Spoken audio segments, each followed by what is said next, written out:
सादर प्रणाम।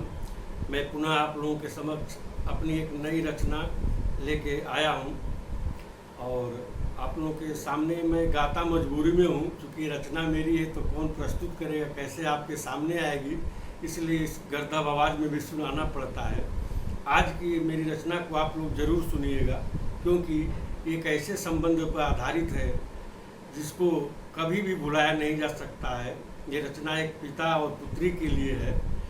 एक पिता जो अपनी बेटी की शादी करने जा रहा है, कल उसकी शादी है, विदाई होने वाली, वो सोच रहा है, क्या सोच रहा है, उसके मन के भाव को मैं वर्णन किया हूँ।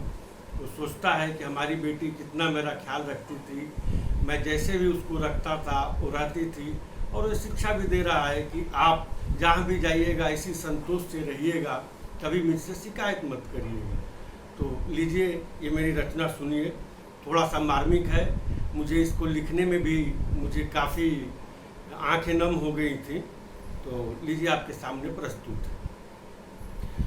मनवा के कैसे हम धीरज धराई, मनवा के कैसे हम धीरज धराई, परते से नूरवा बेटी हो जैबू पराई, परते से नूरवा बेटी हो जैबू पराई, मनवा के कैसे हम धीरज धराई, परते से नूरवा बेटी हो जैबू पराई।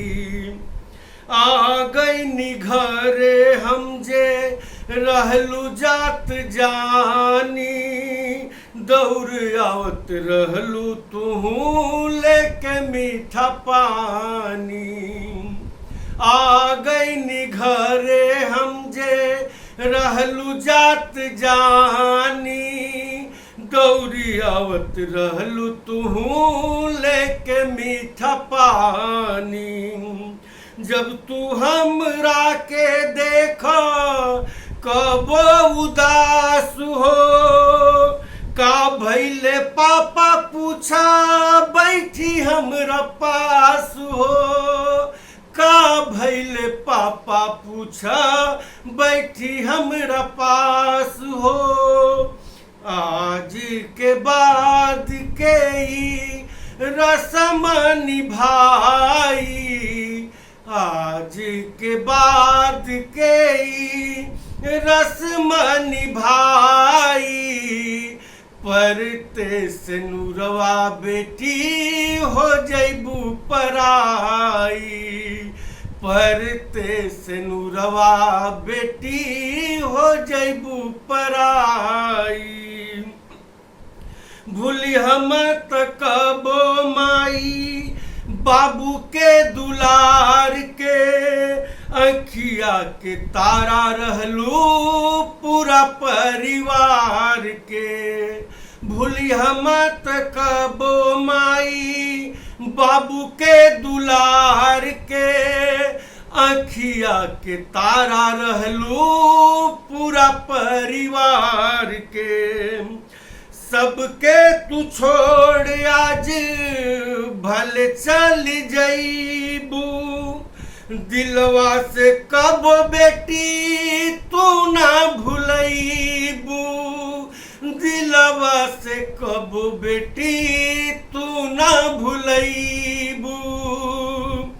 भारी मन से काल तोहार करब विदाई, भारी मन से काल तोहार करब विदाई, परते से नूरवा बेटी हो जैबू पराई, परते से नूरवा बेटी हो जैबू पराई।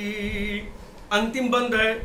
पिता कह रहा है, जैसा मैंने महसूस किया है, मैंने अपनी बेटी से कभी कुछ पूछा हो, कभी नहीं मांगती थी, जो भी मिल जाए उसमें खुश रहती थी। एक पिता वो अपने बेटी से कह रहा है, इसी प्रकार आप अपने ससुराल में भी रहिएगा, कुछ कमी भी हो तो हमसे मत कहिएगा।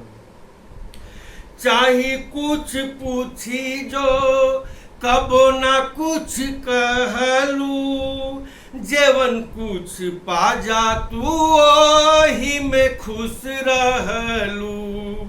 चाहे कुछ पूछी जो कबो ना कुछ कहलू, जेवन कुछ पा जा तू ओही में खुश रहलू।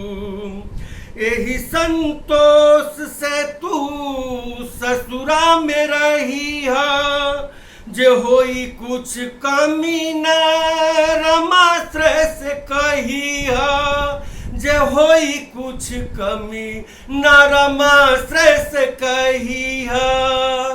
सास ससुर अब तोहरे बाप माई, सास ससुर अब तोहरे बाप माई, परते से नूरवा बेटी हो जैबू पराई, परते से नूरवा बेटी हो जैबू पराई।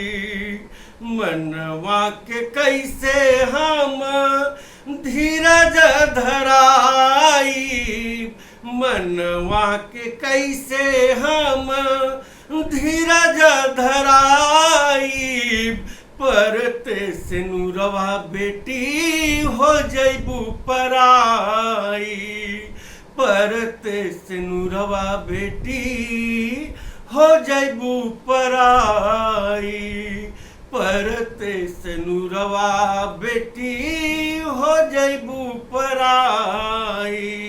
मित्रों, बहुत बहुत धन्यवाद। इस गाना को गाने के लिए भी मुझे अपने पर बहुत नियंत्रण रखना पड़ा, क्योंकि ये रिश्ता ऐसा ही है और मैंने वही कुछ लिखा जो मैंने अपने बेटी के साथ महसूस किया।